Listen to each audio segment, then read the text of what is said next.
Thank you, Randy, very much for that generous introduction. And thanks to Jeffrey and the Areopagus for inviting my wife and I down here to meet you all. It's been a pleasure already. We had a really nice dinner earlier and got a chance to start the evening off with some interesting questions and Q&A. I first met Randy through the internet about 10 years ago because he sent me a picture of himself in a boat in Alaska holding about a 20-pound salmon in his hand and said he just read the Book of Absolutes and could we chat.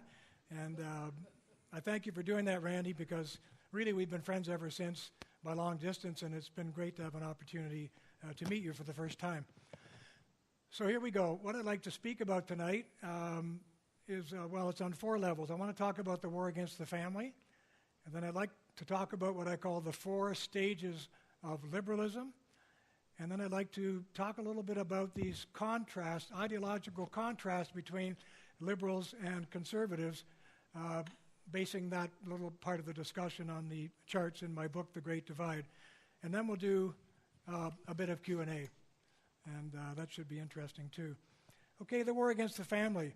I think the first thing people think when you even use the phrase is, why would there be a war against the family? What's the point of a war against the family? Well, I first got concerned, let me see now, how many people in this audience remember the show called Donahue? Remember that show? Yeah, everybody remembers it. Well, I'll tell you, I first got interested in writing about the family when I was sitting around with a bunch of people, or maybe it was one of these talk shows where somebody was trying to hammer me over my first book, The Trouble with Canada, and someone asked, what's the definition of the family? And this person said, any 4 people seen together on Donahue. So I said, someone's got to do something about this. And it was going to be me, because I felt I had not finished the job when I wrote The Trouble with Canada. The one thing I hadn't talked about was education in the schools. I hadn't talked about these grievous subjects like homosexuality, AIDS, gay marriage, the whole thing. I hadn't talked about abortion. I mean, just a few comments. And I hadn't talked about euthanasia, etc. So I wrote The War Against the Family, and I tell you, at certain points, there were tears coming down my cheeks at some of the things I had to read and to write about in that book. And I'm going to say, if you decide to get that book, which I hope you will, you better be sitting down, because except for the fact that it's some of the statistics and quotations are from, say, a Toronto newspaper or the New York Times in the 90s. 92 was the year I published the book. Other than that, everything in that book is what you're seeing today in the world around you. Like it's all come true, so to speak, which I'm sorry to say, that's a fact, and I'm sorry that it's come true. At any rate, this gets me to my definition of what the family is. And I know that this is not a perfect definition, and lots of families are not this way, whether through death or other misfortunes of parents and so on. But this is what I consider the ideal of the family. It's a married mother and father living together with their dependent children. And when I go on a TV show or a radio show and I say that, all hell breaks loose in the studio. Every leftist in the place starts groaning, and then I get into a debate with them, and I say, okay, let's hear your definition, and so on and so on. And they don't get very far. And by the end of our debate, they more or less agree with me that that is a very good definition of the ideal for the natural family. There are certain central facts which come out of this ideal, which I'd like to mention. One of them is that the family is the only institution that I know of in all of human history that survives all governments and all states and is universal. There have been different forms of it here and there throughout history, but almost everywhere you look, you will find this ideal of the natural family in operation. And as I say, it survives all governments and all states. They can go broke, they can end, they can be defeated, but the family continues. The second thing I want to say, and I think is crucial about the family, is that the family is the only human organization that gives what I would call, or provides what I would call, unreasonable love and care of children. Let me give an example of what I mean. How many people in this room would willingly die for their own children? Put up your hands. Right. Everybody. And then I say to you, how many of you would willingly die for the children of a complete stranger? Sometimes one or two people will put their hand up, but you see, nobody. Now the fact is, no government, no state can provide what you just vouchsafed, which is that you would die for those children. And no government can give that kind of love to children. For government institutions, all the children are essentially strangers. Sweden, for me, was a good example of this, and I read a book called Disturbing the Nest by a terrific American writer named David Popenoe back in the day when I was researching my own book.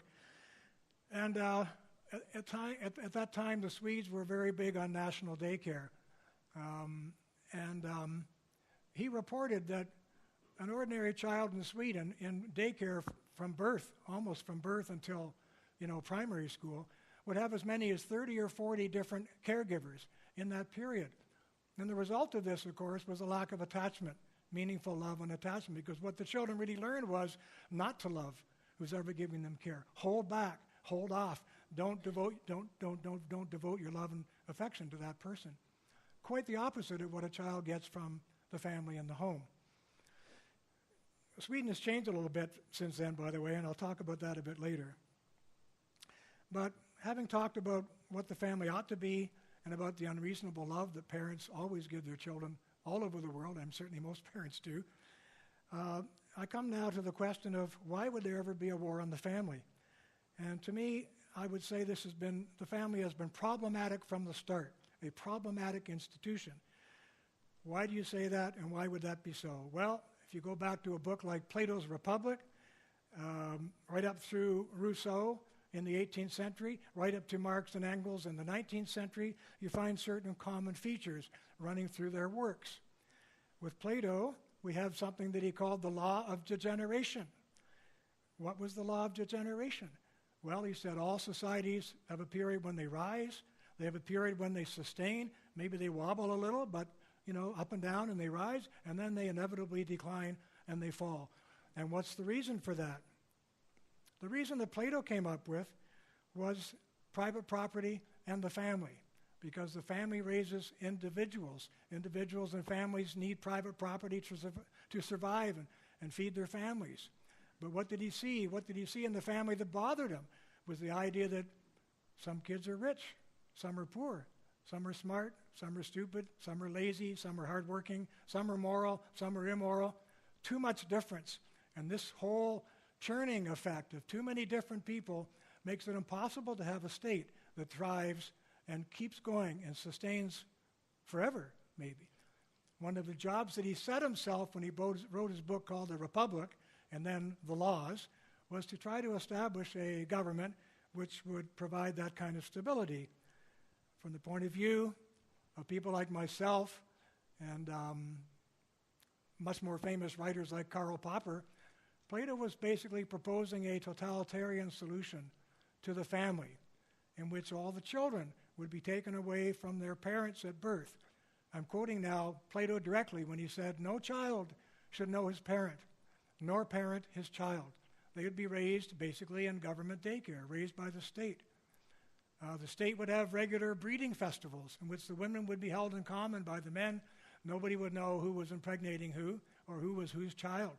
And he felt this was a interesting way, to say the least, to get rid of differences between people, raise them all in common. Where has this been tried in our modern world? Well, it's been tried in the communist states of the world. It was tried for some time in the kibbutz in Israel.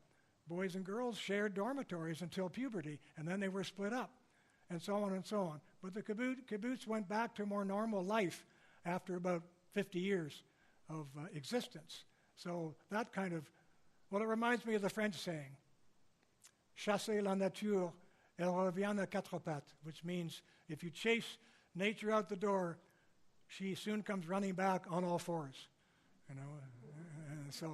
And I believe it's true.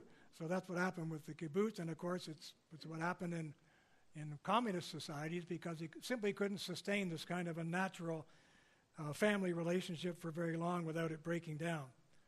At any rate, that was the motive behind it. So, as I said, Plato, total state, philosopher, kings running things, breeding festivals, children removed from their parents, and so on. And this traveled up through the years, came out again in writers like Jean-Jacques Rousseau.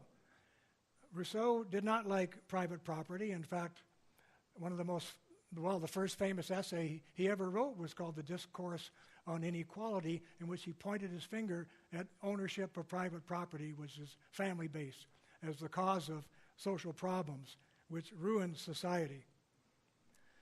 So he wanted something else. He wanted everybody to conform to what he called a general will, la volonté générale. What was the general will? Well, he imagined that all the citizens would get together and talk about common issues, common problems, and out of this discussion, this free discussion amongst the citizens, would come a general will. And once this general will was established and decided, like this is what it is, he said anyone who didn't agree with the general will would be, you got to love the expression, forced to be free. In other words, they would be forced to abide by the general will. So we had a certain element of totalitarianism in Rousseau as well. How could you help it? In fact, I would say that the whole European strain of democracy is more rooted in Rousseau's concept of the general will than, say, the English-based democracies that we enjoy, which came out of the United Kingdom. The common law and liberal democracy as a forum for discussion, the meeting of minds where something better than either mind could produce. Maybe not what they had in common when they began, but something better came out of it. But certainly argument, contestation, debate, and discussion. Very different from the Rousseauian idea of the total state. Rousseau, by the way, had a mistress for a lot of years, had 5 children with her, and gave them all up to an orphanage where it's assumed they died. No one really knows whatever happened to them. So he was not a family-friendly fellow. Who's the next big anti-family guy that we get in the European tradition?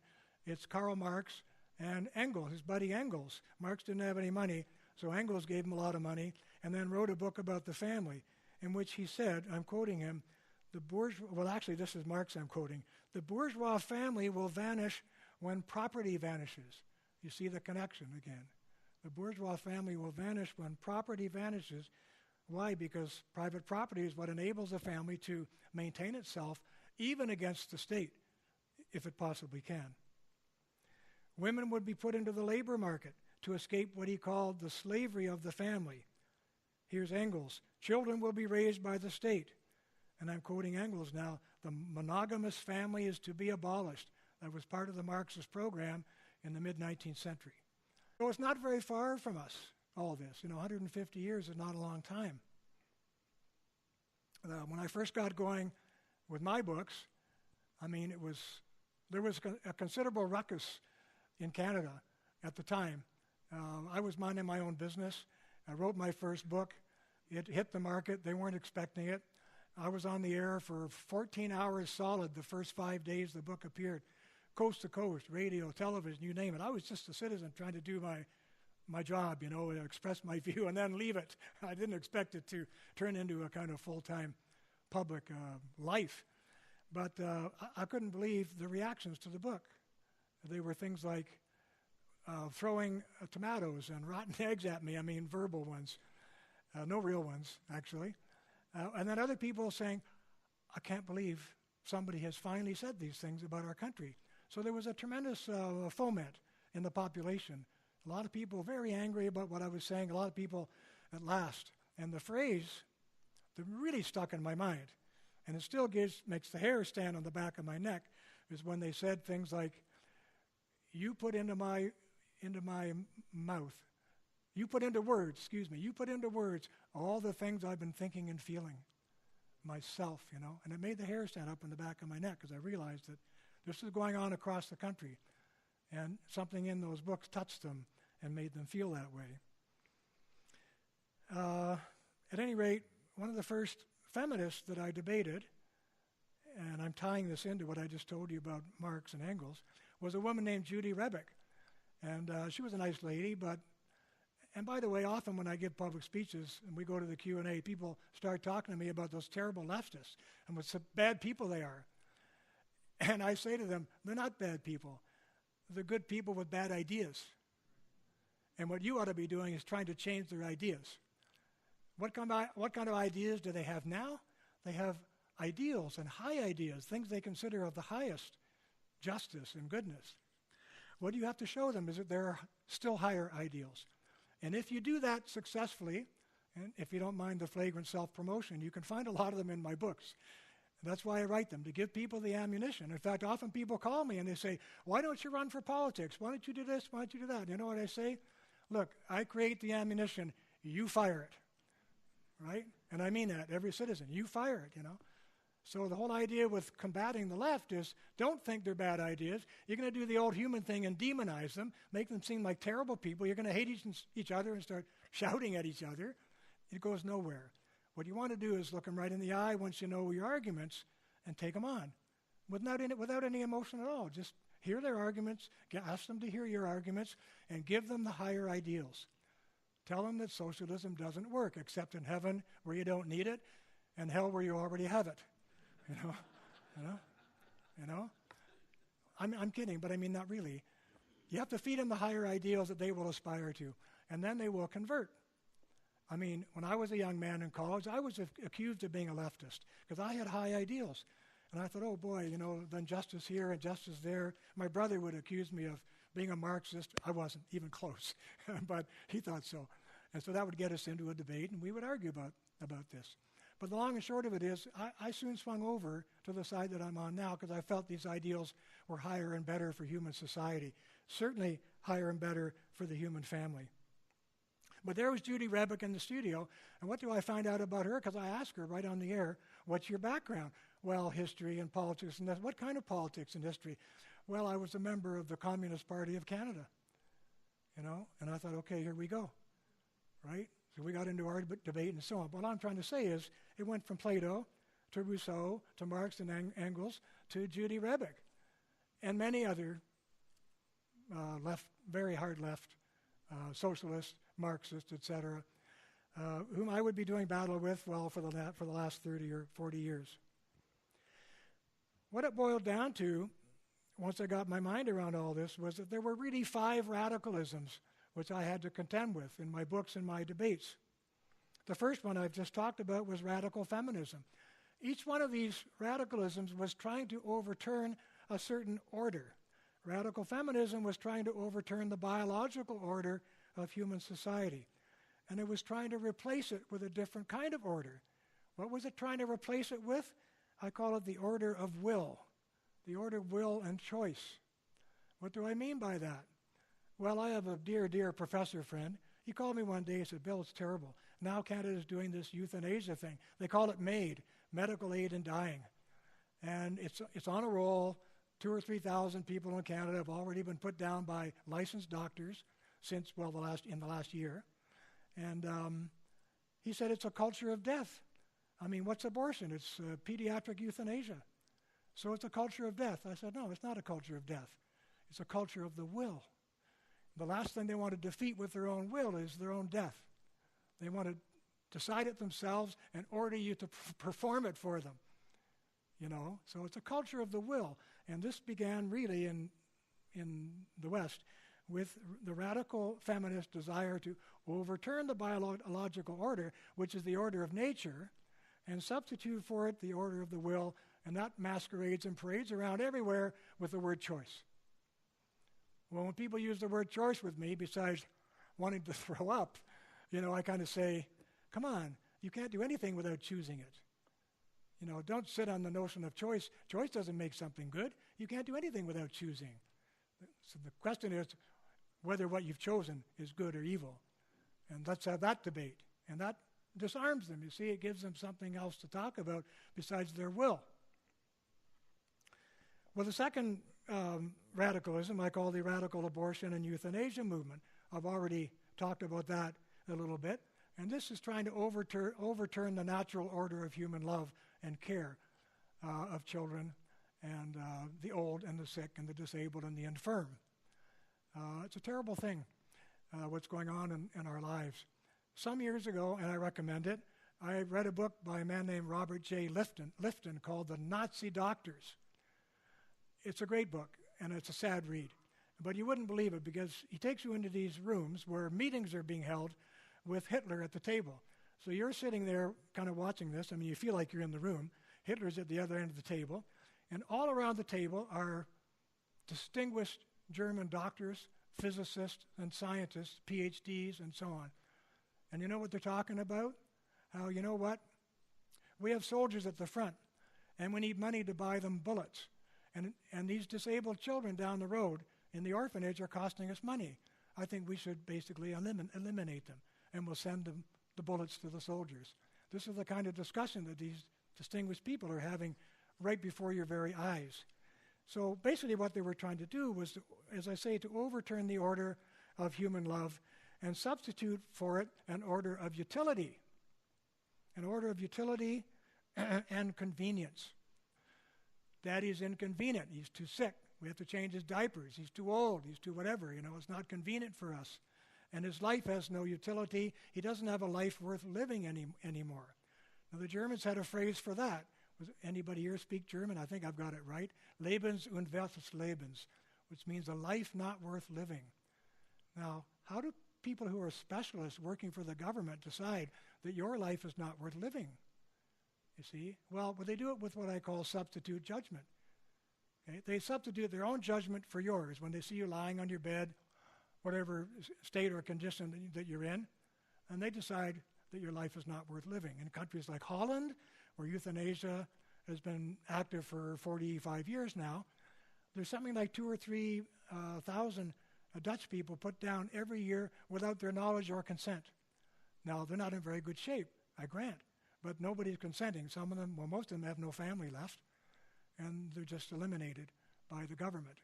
And I think the natural consequence of bringing in a euthanasia movement, and Canada's got it full on now, and I think some of your states have it, like Oregon, and quite a few. I don't know how many of your states have legalized euthanasia, but quite a few already, more than a handful. Canada as a nation has done it. So my friend Ian, the fellow I told you who called me about this question, it's a culture of death. I said, no, it's a culture of will. In this case, it was the will of the state. You're costing us too much, so we're going to get rid of you, sort of thing. And we don't think you have a life worth living. As I say, they're substituting the order of human love for the order of utility and convenience. Then we have the third radical movement. These are all very active today, more than ever. We have the radical homosexual, incest, and pornography movements. And there's more. I don't want to name them all these types. They're trying to overturn the heterosexual marital order of society in the name of a pansexual order.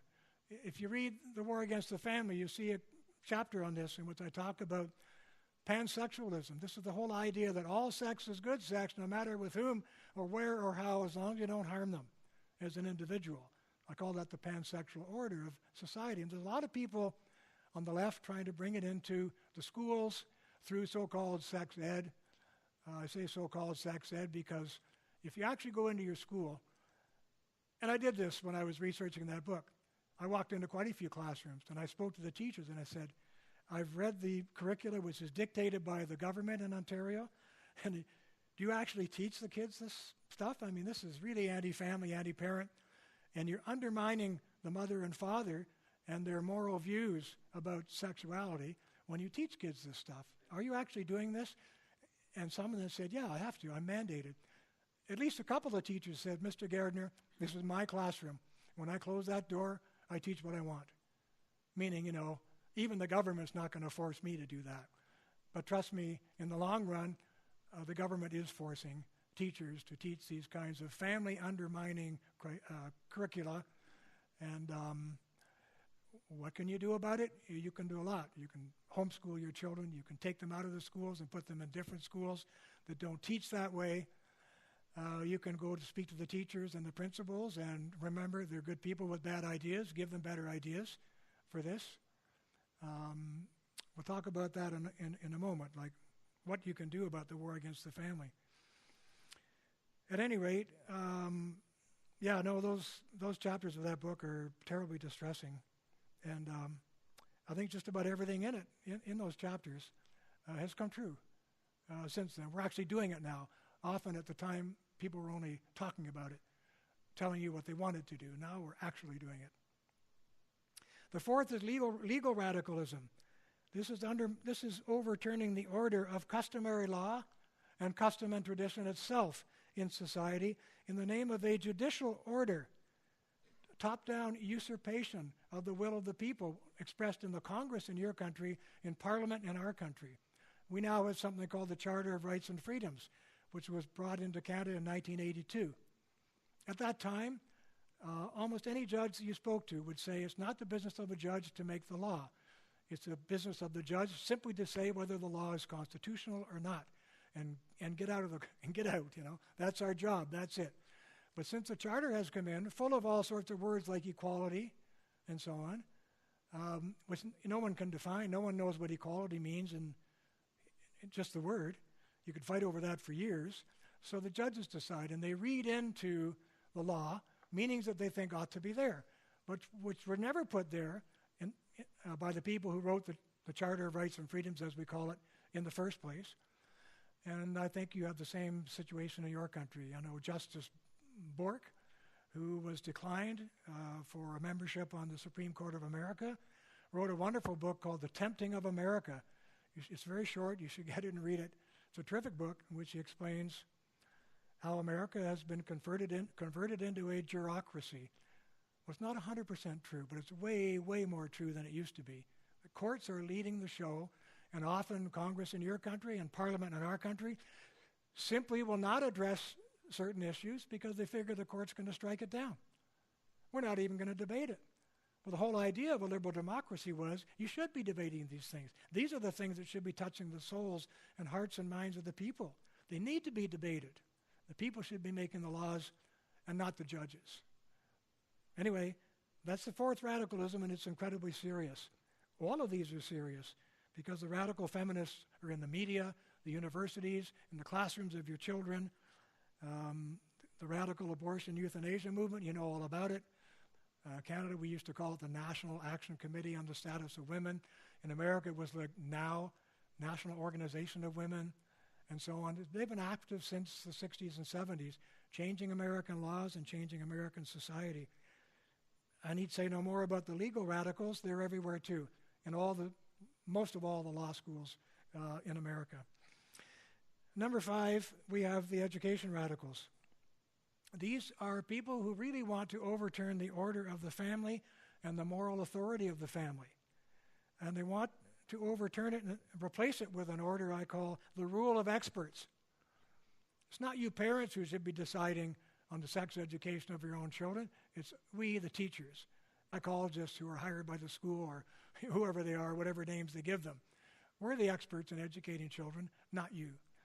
Now, this is the position that was taken in Sweden, which was my sort of poster boy country for these things when I first wrote The War Against the Family. Sweden has changed a bit since then, and I'll tell you how shortly, but the long and short of it is the rule of the day was we want to get the women out of the home into the labor force, right? We want to change the tax structure so they have to work. They have no choice. We want to get their kids out of the home into government daycare centers and government schools, right? We want to treat every Swede, you can say now every American, every Canadian. It's different by jurisdiction, but this is the direction now, as an individual and as an individual income earner, right? And we want to break the ties of the family. And when we break the ties of the family, we break the moral authority of the family, right? Because when a kid goes to school, having had a little lecture on sex education the night before from his or her parents, and the parents probably said, I know how you're feeling, dear, but I think you should wait, and when you're older, that's the time for this kind of thing, and all those persuasions and discussions take place. The kid goes to school, there's a sex ed class at 10 o'clock. First time the kid's ever had sex ed. The kid goes to talk to the teacher about how she's feeling. You know what? If you're feeling that way, it's time. That kind of thing. Who's the kid going to believe? Well, the kid's going to believe the teacher, because the teacher's basically saying, if it feels good, do it. And your parents are old-fashioned. They're Victorian. They're sex repressive, So the war against the family is really taking place in the schools, and it's getting younger and younger every year. our daughter, Ruth Ann, went to the Ontario Institute for Studies in Education, which is the leading teacher factory in Ontario, the province where we live. They turn out about 600 teachers a year. And these teachers consider themselves change agents. Like their job is not the 3 R's or, the sciences or whatever. Well, it is that, but I mean, it's not just that. On top of that, it's like social justice, right? Change agents, changing the consciousness and the minds of the children. Our daughter was disgusted with what she saw and stood up bravely, I thought, and spoke about it and complained because they were trying to normalize homosexuality, normalize abortion, normalize divorce, normalize euthanasia, you name it. And she was just in her first month of this 9-month teacher certificate course. So she stood up and told them what she thought about all this.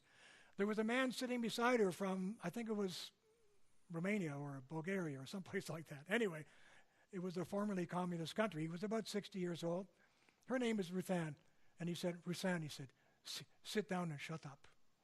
He said, sit down and shut up. He said, I'm from Bulgaria, he said. I translate Orwell's book, Animal Farm, into my language, he said. And they chased me out of the country with machine gun at my back. And everything I hear since I'm in Canada, he said, in this education thing, everything I hear, he said, exactly what we said. Same sentences, same words, same conceptions, Scary to think that this guy from a hardcore communist country came to Canada. One of Canada's former prime ministers, Wilfrid Laurier, in 1898, someone asked him what Canada's what's the focus of Canadian life? He said, Canada is free, he said, and freedom is our nationality. Not anymore. And this guy was basically saying, your country, your teachers, this school is behaving just like my teachers and my schools in Bulgaria did, Same language, makes the hair stand out on the back of your neck. And we also had a wonderful man, he was named George Jonas, terrific writer, poet, novelist. He escaped from Hungary during the Communist Revolution. And he came to Canada. He spent about 45 years there as a well-known social critic and writer and philosopher. I had breakfast with him about 3 years ago. I think he died last year. It was last year he died. About 3 years ago, I had a nice breakfast with him. I said, George, I said, what was it like to live in a communist country? And you know what he said? And then I said, what was it like to come to Canada? He said, I felt like I was fleeing a disease, he said, but it followed me. To my country, this disease followed him. Well, I believe him that it did. And people like that need to be believed. They've had the experience. Anyway, all these things that I'm talking about are movements and ideological positions which are designed to undermine the family. And here are some of the tools that I think they use, and in a moment we'll talk about, you can actually just reverse these and you'll get some of the tools, like how to fight back. One of the first things they say they wanted to do was to redefine the family. It wasn't Gairdner's definition, right? It was family basically is whatever you think it is. Any 4 people seen together on Donahue. In I think it was 1997, the United Nations had something called the Year of the Family. And I was at a meeting with a political group at the time, and they asked the United Nations delegate to come and give them a talk on the Year of the Family. Well, the political group I was with knew about my book, but almost none of them had read it. So I'm sitting there, there's 20 people around this table talking political strategies. It was called the Reform Party. They were trying to get rid of big government and lower taxation, do all that kind of stuff, and protect the family. So I walk into this room, and what do I see up on the screen? This great big banner saying, "The family, the smallest democracy at the heart of society." And I looked at this and I said, the family? A democracy? I don't think so. I said, especially if you have a lot of kids. You're going to get outvoted almost every time, So the family, smallest democracy at the heart of society. And I was a guest. I didn't know how much to say, but I couldn't help myself. And finally, when she finished talking about how the family should be a democratic institution, I said, excuse me, I said, I don't think so, I said. I think if children should be told not to burp at the table, they shouldn't be asked to vote on it, and so on and so on, she didn't know what to say. I said, how would you define the family? Well, she said, well, groups that care for each other and love each other and, they hang together and that's what the family is. It was so wishy-washy. So I said to her, and surely she was embarrassed. I said to her, well, these 20 politicians, would you say this is a family? She looked at the group and she said, well, they do work together. They do care for the same ideals. Yes, this would be a family. That's what she said. And I said to myself, I give up. I didn't give up. But how could, this is the United Nations going around country to country saying these things. Okay, so redefinition of the family, there it was. At the highest level of international government, we want to redefine the family as a democratic unit. I'm sure you vote for some things in your families. Maybe you ask the kids to put their hands up, what do they think? That's good, it's part of their education. When push comes to shove, mommy and daddy have authority in the family, and it goes down to the children, not up from the children to the parents. Second thing they want to do to actually destroy the family unit is to invade it and seduce it with tax-funded state services. These may be municipal. They may be provincial or state. Provincial is like in Canada. Or state services. They may be federal services. We all know what they are. Medical services, social services, welfare services, green stamps, who knows what. You name it, there's thousands and thousands of programs by which any state that wants to lower and reduce the significance and influence of the natural family can do so with state-funded services.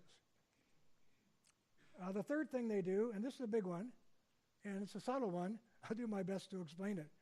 They want to attack all social privilege as illiberal, as inequality, etc., etc. And I think this is the key point at which I arrived, which I'd like to impress upon you to the best of my humble ability. And that is that all human social bonding is fundamentally illiberal. It's fundamentally illiberal, and it's meant to be illiberal, or you don't get the social bonding. What do I mean by that? Well, I thought about it, analyzed it, and I said to myself, when you join any social group, whether it be a family, a corporation, a soccer club, a charitable group, a school, anything that has a kind of group function, you're going to see that there is a four-way process at work, what I call sacrifice, subordination, commitment, and privilege.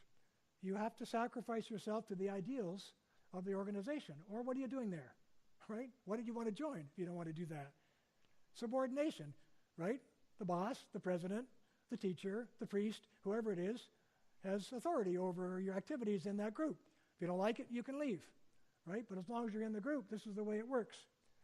Commitment means you pledge yourself to the ideals of the organization. Doesn't matter whether it's the Rotary Club or whatever, the Lions or whatever kind of groups you have here, but you know what I'm talking about. You commit yourself to the ideals of the group, and you want to help the group with those ideals and forward them.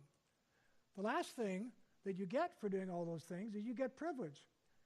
You get to wear your Shriner's hat, or you get to do whatever it is the organization provides for you as a member of the group. It usually comes under the name of a privilege. For example, I bet you when you work for a corporation, you get benefits from that corporation. The guy down the street doesn't, who doesn't work for it. Like, these are privileges that come with the social bonding that goes on in your corporation, or in your soccer club, or in your church group. You know, where if you're a member of the group, great, here's the way we behave, here's what we expect of you, and so on. So the last stage is the privilege stage, and this is the big red flashing light for the liberal. Because, I don't want to join your darn group, but I want those privileges, and I demand my equal rights, right? So what do you have? You have governments attacking the social bonding that goes on in social groups in society in order to give those individuals equal rights to the ones that you have, right? How do you do that? Well, one of the ways you do it is, as a government, is you shower those rights on everybody. For example, a homosexual, say, doesn't want to get married to someone from the opposite sex, but he wants the tax benefits, he wants the laws to protect married couples, and he wants this and he wants that. So what's the government do? It showers them on everybody alike. You don't have to get married to have all these things, right? Right? You don't have to. At least not in our country. I mean, you may, we provide for that now, but You can have those just because you've demanded them. How? Not as a traditional bonded heterosexual married couple with some kind of commitment to procreation and the furtherance of our society, but just because you're an individual. Order of rights and freedoms, the judges have ruled. It's illiberal and unequal not to give this person those rights, so they can have them. So marriage gets redefined out of existence, pretty much the same as down here, and this is the way government services attack social privilege in all social units where privilege is king, right? No privilege, no social bonding. It follows from the commitment, sacrifice, and subordination that you have offered to your group. What you get back is the privilege. Why should you get that if you don't do those things? See? That's what I'm saying. It's an important point. Next, penalize the natural family via the tax code. Well, I'm sure it's happened here. I don't know a lot about the American situation, but once you eliminate, for example, the splitting of incomes, you've basically done most of the dirty work in terms of getting rid of the benefits, economic benefits of marriage. It used to be in Canada that a man who earned, I'm picking a number, say $50,000, he tribute $25,000 to his wife. They both report $25,000. They pay much lower tax than if he just reports the 50. See? That all got taken away. Our last conservative government, before the son of Pierre Trudeau, who's now our prime minister, and almost more socialist than his father was, he tried to bring some of that back, and there is just a bit of sprinkling, let's call it sprinkling of income now to the spouse, but not much, So penalizing the natural family via the tax code is huge. A single earner who earns $100,000, his wife wants to stay home and raise their own children, will be taxed much more heavily than two people who earn $50,000 each, and send their kids off to daycare. So the natural family who wants to raise their own kids is going to get hurt by the tax code. In Sweden, there was a woman named Alva Myrdal. She was the wife of Gunnar Myrdal. He won the Nobel Prize in economics, I forget the year, but they were both radically socialist. And you wouldn't believe, you got to read the history of Sweden. There's a chapter of it in the family book, on it in the family book. Sweden was the most conservative country in the Western world in the 40s, 30s, 40s, not by the 50s. Alva and Gunnar Myrdal got to work, and they converted Sweden to the most leftist country in the Western Hemisphere in a matter of 3 decades. At the end of the decades, Alva Myrdal was interviewed by national television. Tell us how it happened. How tough was it to convert Sweden from a very conservative, very Christian nation to a rampantly socialist style nation in only 30 years? She said it wasn't that tough. There were half a dozen of us that did it. Really? Yes. You just need to control this and control that, and publish your papers in this journal and not that one, and so on, and get into the education field and the television stations and blah blah blah, and influence the lawmakers, and away you go. And we did that. What was the most important thing of all the things you did? What was the most important? And she said, we got rid of the split income. We changed the tax code so that every Swedish man and woman would be considered an income earner and taxable. And then the bell goes off and you realize that what she was saying was you can't run a socialist state and take 60% of everybody's income, which you need, without sending everybody out to work.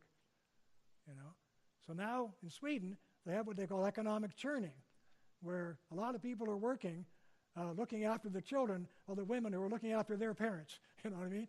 It's going around like this in a big circle, paying each other to do things that people used to do for themselves and their families.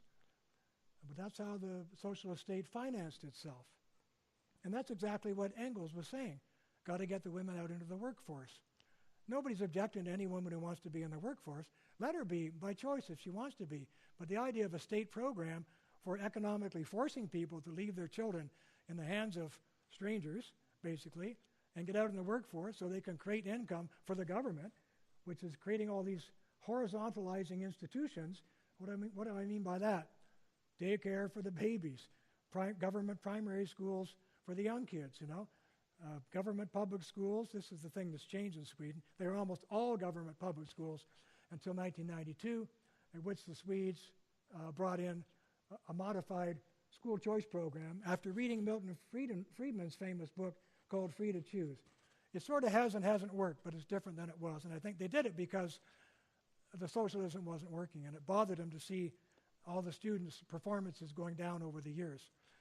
But then the Swedes were very energetic about it. Young married couples who needed subsidized government housing. We'll build the government housing, but there will be no dining rooms in these apartments. There will be a common dining room, and all the young couples will come down and eat together in a common dining room and then go back to their own place to sleep, have sex, or whatever it is they're doing there, right? But we shall build them without a common eating area. Now, if you think as Christians about how much the family meal means to you in terms of passing moral education on to your children around the table, that was a big ideological move on the part of the Swedes, Never mind about later housing subsidies, and never mind about all the old age homes, which are also government run, and so on. That's what I mean by the horizontalizing of society in Sweden. Sweden, by the way, is a very family-friendly state. But when they say family-friendly, they mean we want government involved at every stage, Okay, what's another thing they did? What I already said, divesting parents of moral authority via sex ed. We talked about that. No need to talk about it more. And the conceiving of the teachers and the schools as arenas for the creation of change agents.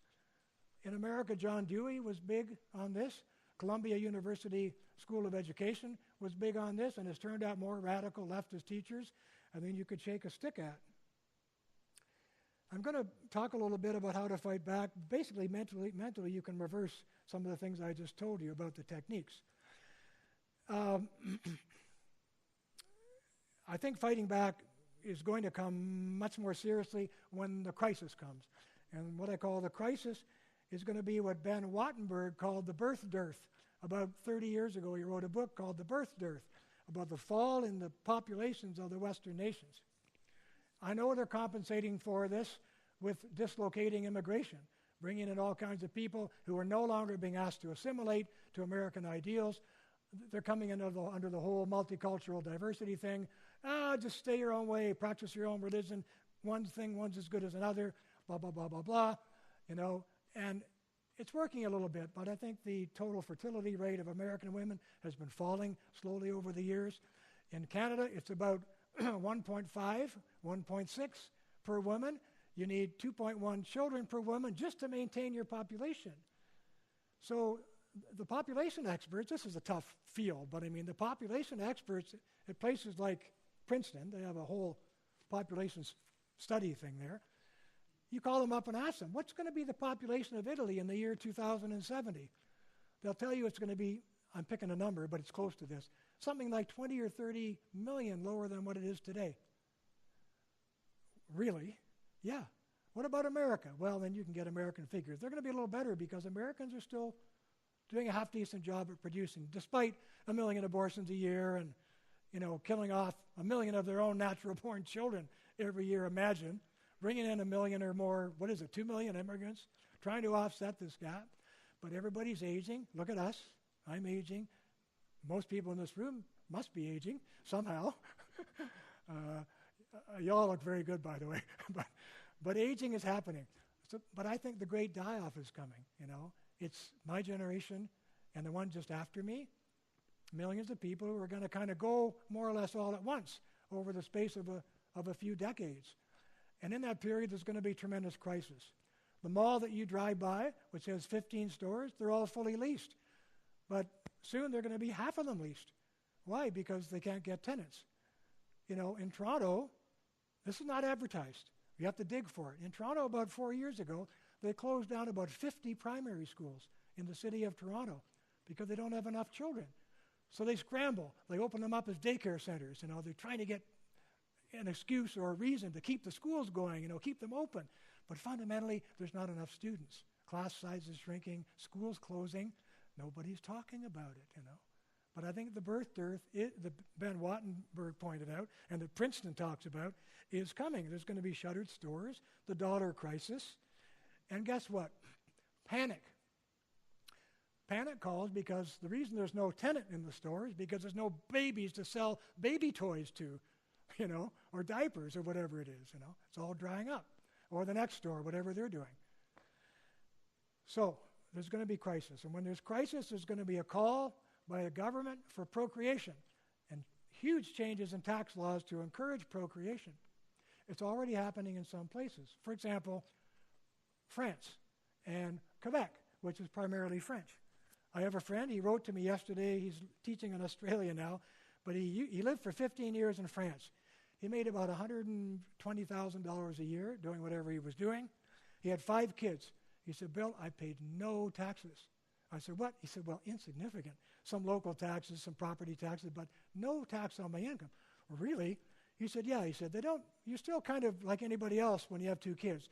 But as soon as you have your 3rd kid, 4th kid, 5th kid, like I did, he said, they basically divided our income by 7, attributed it to all of us. I didn't pay any tax for 15 years in France. Well, that's what the French were doing to stimulate procreation. That's what the Quebecers have done. I think it's something like $7,500 bonus for your 2nd child, and then a higher one for your 3rd child, and so on. I don't think they're getting too many 3-child families, but this is what they're doing to stimulate. Here's a very radical one. People accuse me of all kinds of terrible things when I say this, but I think you should redefine the family as a legally married heterosexual unit of the kind that I described. Get rid of all this business about favoring common law families the same way you favor legally married heterosexual families. Why did you say heterosexual? That's terrible. That's whatever it is, homophobic or something. Don't be silly. I said, I'm not afraid of homosexuals. I said, I don't like the normalization of this practice, but I'm not afraid of anybody. And I just think if you want your state to survive and produce more children, you should give all the benefits to people who are dedicating themselves to that proposition. So you define the family that's liable to, available for earning these benefits from the government, and there are lots of laws, interlocking laws that help with procreation. You have to redefine it. Like, be just as radical as the people who destroyed it. You should be radical and bring it back. Tell them you think the family should be a legally married heterosexual unit. But I don't want to live that way. You can live any way you want. I'm not going to touch you. But if you want the benefits of marriage in a procreative state, this is the kind of union you have to form.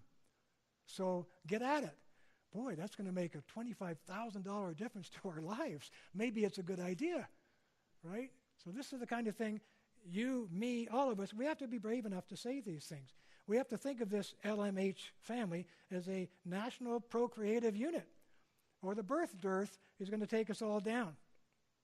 You have to do generous splitting of incomes before taxation because what do you want? You want to get rid of the burr under the bonnet of the feminist who said, I feel like I'm a slave in my bourgeois home. It's terrible here in the suburbs.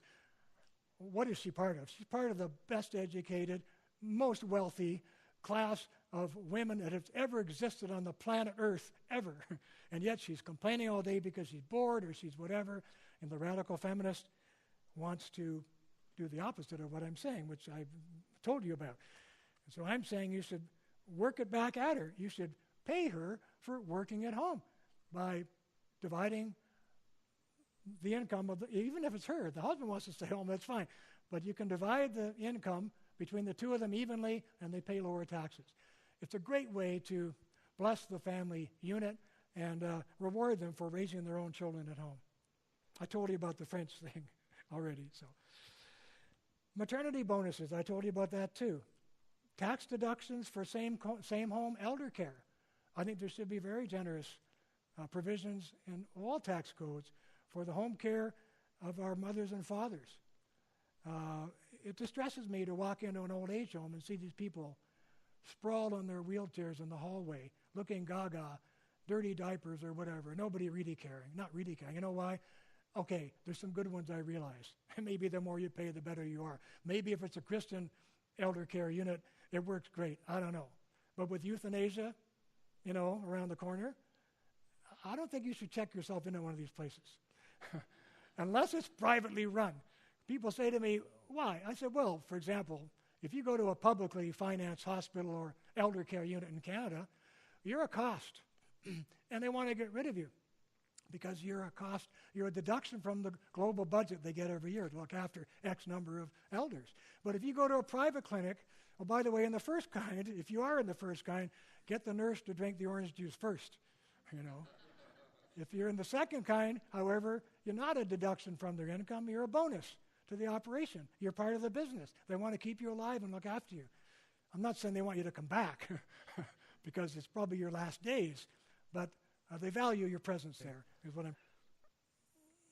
Higher tax-free savings accounts. In Canada, we have things called RRSPs, Registered Retired Savings Accounts, trying to encourage citizens to save because so few people have been saving. I think they should be higher for LMH families. If you're legally married, heterosexual family, you should be allowed to deduct more in favor of your savings accounts than anybody else. By the way, when it comes to, I'm not saying there's no good, nice people in common law relationships. They may be very nice, but they have get this, a 50% higher, the Swedes call it dissolution rate. They don't call it a marriage rate because they're not married, so they call it a couple dissolution rate. It's about 50% higher than the divorce rate or couple dissolution rate of legally married couples. So, don't know why I mentioned that, except it's a good point, I think, that the Swedes talk about dissolution rates because so few people are getting married in the first place. I would also eliminate welfare for rich kids. And I don't know what you have here, but in Canada, if you're a rich kid who's fighting with your dad or your mom, you can go out in the street, be a bum for a while, go to the welfare office and tell them your parents threw you out, and they give you money, even though your mom and dad may be multimillionaires. I think you should end that. Kids should have to go back and face the music. They should be driven back into the family for the sake of family discipline and moral training. I think no-fault divorce should be eliminated because, well, take the common law couple. The one thing you know, I think, about a common law couple is that at least one of them doesn't want to get married. And the one thing we know about a no-fault divorce jurisdiction is that it has ended the marriage contract. Why do I say that? Because it used to be 2 to make it, 2 to break it. Now it's 2 to make it, 1 to break it. At least it is in my country. I think it is in some of your states too. 2 to make it, 1 to break it. In other words, a spouse can walk in, having found a lover or something like that he or she wants to do more, and basically announce to the other party, I'm out of here. This marriage is over. What's interesting about this? It goes back to the culture of will again, you see? In other words, the whole idea there is that the sanctity of this marriage depends not on God or on the church or any values or traditions that we have in common. It depends upon what I want, upon my will. Where was this concept of marriage made most famous? It was during the French Revolution. In the French Revolution, all these enlightened people said, marriage should be a matter of the will of the 2 parties. If the 2 parties do not agree that they have a marriage, then there is no marriage. And that's exactly what we've gone back to today. You know, it's not some kind of commitment that transcends the will of the parties. And this is happening in almost every Western democracy. Finally, should I say, I'm sure most of you would agree with this, I think you should recriminalize abortion with the possible exception of rape, incest, terminal illness of the baby, and that kind of thing. But otherwise, and I think it may be coming. I think when Trump gets around to filling the Supreme Court of America with conservative justices, this may be the direction that this country goes in. Now let me give you just a few moments on what I call the 4 stages of liberalism. What has happened to liberal democracy in the Western world? This is my take on it. I'm not going to claim huge originality, although if you push me, I will say it may be original. I haven't really seen it described this way elsewhere, but it's the conclusion I have come to after about 40 years of thinking about this. What are the 4 stages of Western liberalism? And when I say Western, I mean basically all the Western democracies. The first stage I call virtue liberalism. This was the stage that you certainly had and we in Canada had in the 17th century when pilgrims came here and religious people came here from Europe trying to escape religious persecution. They wanted to build their new Jerusalem. They wanted to be free for that purpose in America. mostly, when they thought of freedom, what they wanted freedom for was not to do what they want necessarily, although we all like to do some of that.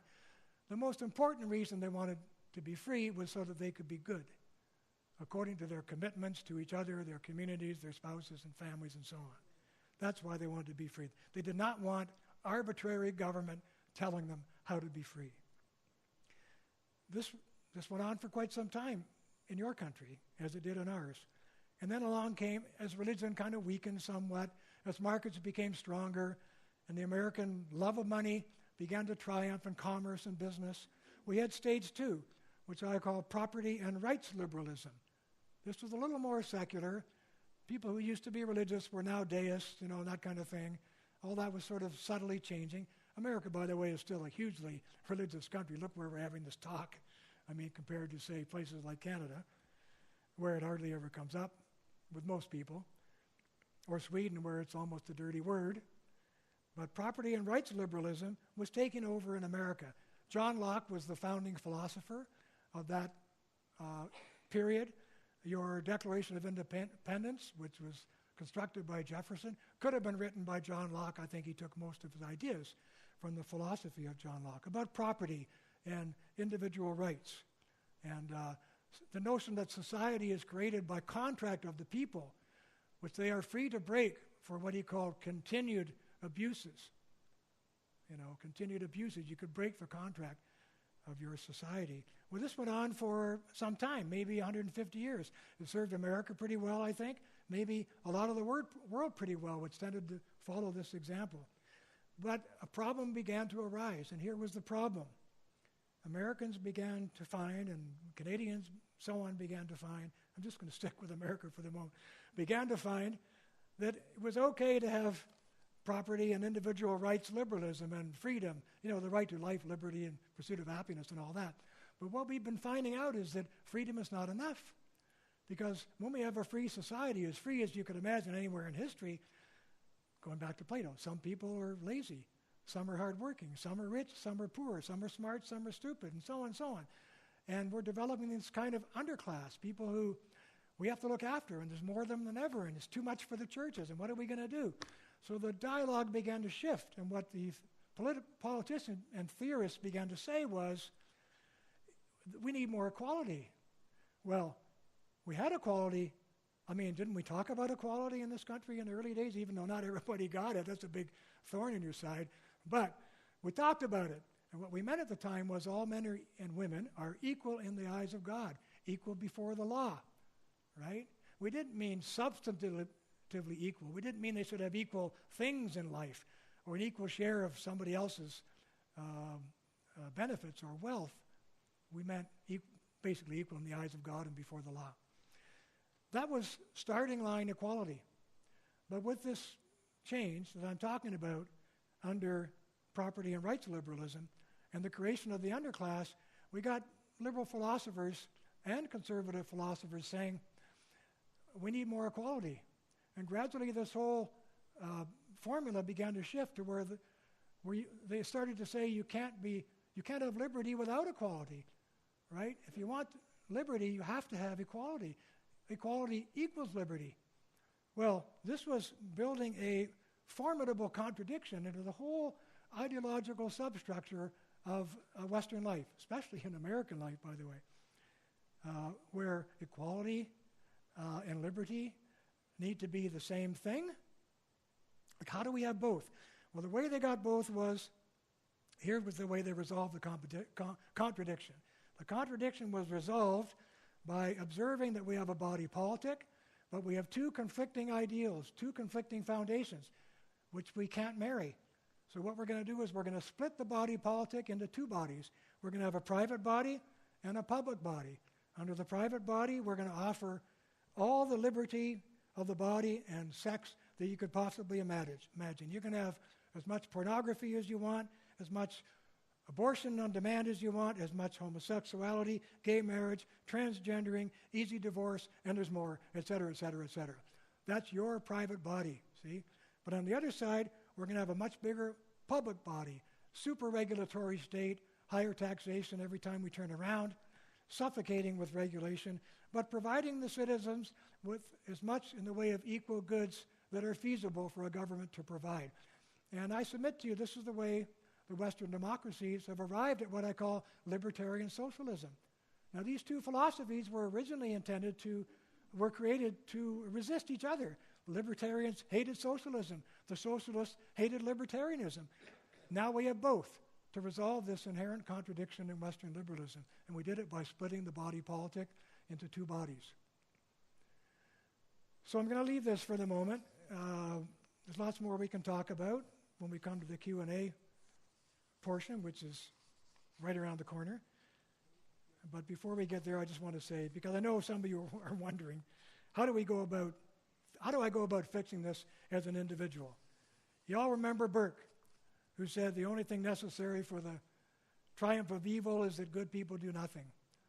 Here's the image. There's a pane of glass down the middle of society, and the evil people are pushing it on one side, and the good people are on the other side pushing back. So when he said, it was a profound thing to say, you don't need to do bad things. I'm not saying you need to be bad. You just need to do nothing. And the pane of glass is going to mow you down. See? So keep that in mind the next time you're asking, should I pick up the phone and call so-and-so and complain about something or not? Because he's not saying you have to do bad things, just that you have to do nothing.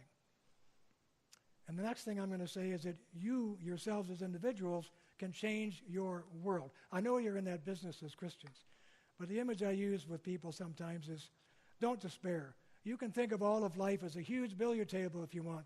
There's millions of billiard balls on it, and you've got the cue. And there's 4 pockets on the table.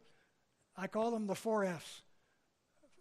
Freedom, family, free enterprise, and faith. Those are the 4 corners of the billiard table. All you have to do is start hitting the balls. And the one you're hitting may not go in right away, but maybe 2 or 3 of the ones that person hits will go in. And just keep doing it, tapping those balls, and eventually they're all going to be in the 4 corners of that table, and you will have won the game. Thank you. Am I on? Yeah. Thank you, Dr. Gairdner. I always feel good when I'm in the presence of intelligent people, so that's been wonderful. Thank you very much. We've got about 10 minutes, maybe a little bit longer for Q&A. Fritz has a microphone as well. What we want to do is, if you would let either Fritz or me know that you'd like a mic, we'll bring you a mic so that you can ask a question. Fritz, there's actually one in the back there. Because we want to get that on tape, because there's nothing more distressing than to watch a video and see the presenter answering a question that you'd never heard. So we'll do that. Please make your questions as short and direct as you can, and if you give the mic back to Fritz, then we can go on and get ready for the next question. So okay. Please. Can you hear me? Yes. Okay, so I actually came here because I saw the same symptoms that you were talking about, but I think you might be missing what is actually going on. So what I believe what the leftists are trying to do is that they're not actually interested in gay marriage. That's not their real agenda. Their agenda is they're very promiscuous, and they're using that as a distraction.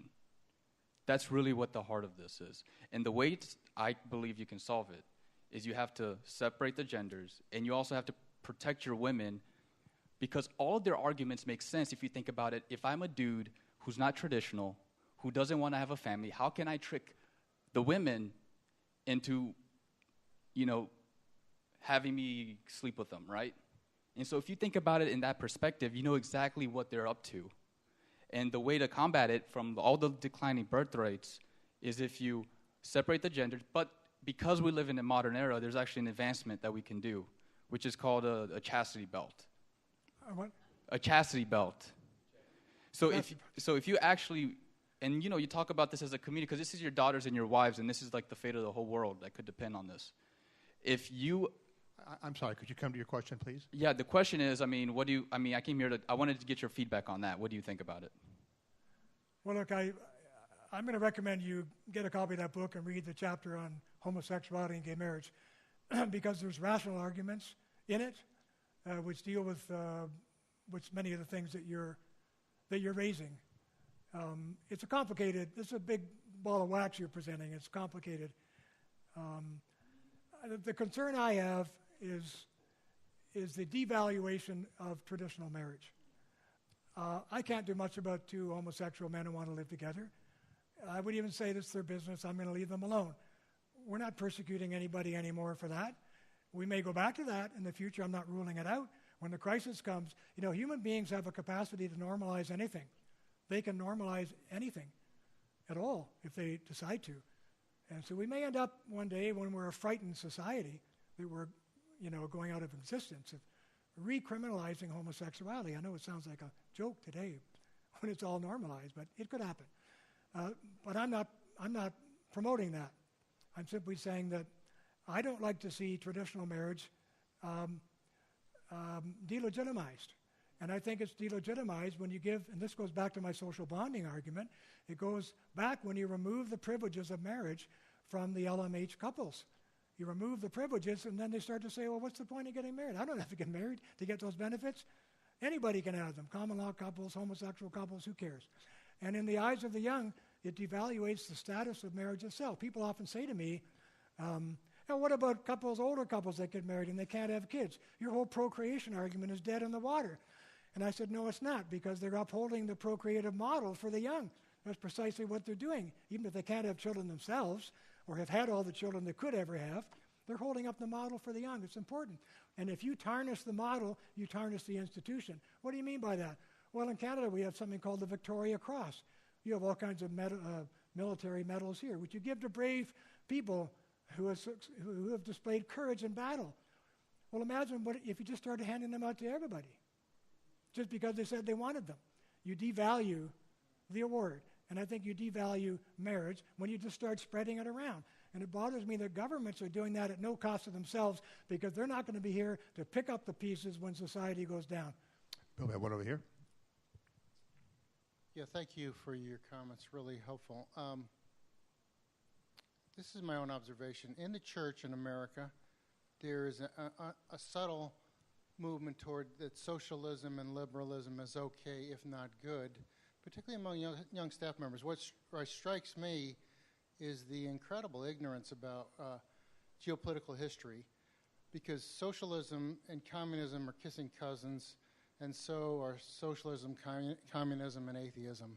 So the fact that we don't see these things for what they actually are, socialists, by and large, are atheists. They don't believe in God, and they believe without a God, you need a bigger government. What do we need to do within the church itself? The church itself is, I see, slipping and woefully ignorant about this issue. Well, I would say your church is doing pretty well. The church I used to belong to isn't doing very well. I was saying to Jeffrey at dinner that this is a few years ago, but the minister stood up and started talking about recycling boxes that we put at the corner, and so on. And afterwards, I basically said, you should be talking about the garbage in our souls, not the garbage in the streets. I don't need all this socialist talk and egalitarian talk, right?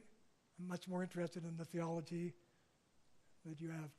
So I think that it's a tough one, because the theological divinity schools and so on have been captured by the left, just like the media has been captured by the left. The universities have been captured by the left. It's shocking when you read a survey of the political voting patterns of American university professors. I think it's something like 85 to 95% vote Democrat. It's crazy. I mean, so what are the students coming out of there with? They're coming out with a skewed education. I mean, Stanford, where I went to school, used to have a wonderful course called Western Civilization. It was beautiful. Went right from Socrates all the way up to yesterday, for a whole year. It was mandatory for every student in the university. They were trying to form the next generation through this introduction to world civics, really. Beautiful course. Down it goes, Yay, yay, ho, ho, Western Civ has to go. That's what the students ran around the campus shouting. Yay, yay, ho, ho, Western Civ has to go. It was an attack on the foundations of our entire history and our world. By who? By radical youth, trained by, I guess, leftist professors who used to belong to the Students for a Democratic Society, which was big among students when I was a student here. And they grew up and they became professors. And they decided to behave as what? What I told you, change agents, We need diversity and inclusion on college campuses because they're radically left. It should require a certain number of conservatives on college campuses. Well, Quota system. I love it. we're never going to get there because we're doing that with everything now. Yeah. It's really odd. I mean, now we're saying things like, well, okay, so-and-so institution, how many Filipinos, how many Mexicans, how many whites, how many blacks, how many Asians, whatever. It's sickening and it's all over the place. Meritocracy is dead. Not everywhere, of course. It's not dead on the best basketball teams or football teams in America, right? Nobody's saying we want affirmative action there. Why not? Well, because they like football or basketball, I guess, and they want the best. But we've given up that idea in most of our institutions. And it's a disaster because it leads to tokenism. I know very well, if you needed brain surgery or your child needed brain surgery and you went to the local hospital and you found out that the person who was appointed by the hospital to do the brain surgery on you or your kid got there through affirmative action, Why? Because you don't trust it. The person may be a wonderful person. I'm not saying that. They may be a wonderful person. But maybe there was a drop in the standards to get them in here. And I don't care if they're giving me aspirins or vitamin pills, but I care a lot if they're operating on me or my child. So this is one of the terrible consequences of that kind of world. We have time for about two more. Fritz, you have one. I have one more over here. What's your take? What do you think about government definition and regulation of speech and what impact they may play? I'm a free speecher, but not total free speech in this sense. I don't want to come out my front door, and we've been going through this in Toronto lately. I don't want to come out my front door and have somebody walking up and down the sidewalk, say it's 5 feet from my front door, with placards and shouting and yelling every day about whatever turns them on. But I defend their right to say whatever they want in certain places. And I would love the idea, the Greeks had something called the Agora, not far from the Areopagus in Athens. You can go there, and that's where they went to do their philosophy. It was swarming with people, preaching about all kinds of things, philosophizing, talking to students. But they didn't do it at every street corner. That was not permitted, and disrupt public life.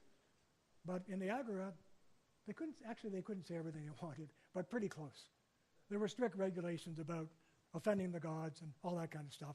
And that's what went on with Socrates, And here's a final question.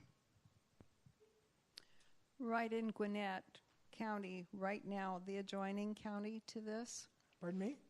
the Gwinnett County schools right now, Democrats are flooding the meetings for the school board, demanding a change in our abstinence-based sex education. They want all forms of sex taught Pansexual, to our like children. I said. Another thing, our county, Gwinnett, has also gotten to a point with the population where we have a status of high Mexican Spanish-speaking voters.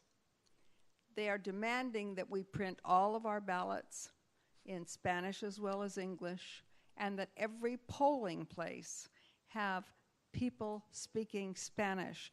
We can't fill those. We can't even fill them, and it's costing our county over $1 million just for the election primary. Well, look, you've raised a few things. I can't address them all, but I can say, again, flagrant self-promotion. I wrote a book called The Trouble with Canada, and then 20 years later, one called The Trouble with Canada Still. Go to my website. It's just my name. It's just my name. You can buy my books right from my website. That book has a chapter on Quebec. It's called French Fried. And it's about the experience that Canadians have had trying to live within a bilingual framework, which originally began with, the French were a conquered people. That was the language we used then, and we will allow them to have translation services in our parliament and in the courts, but nowhere else.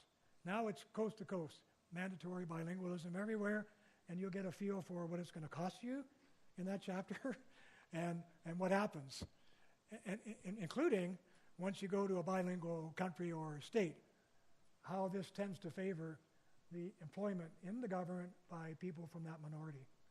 Something like 67% of all federal government posts in Canada are filled by French Canadians.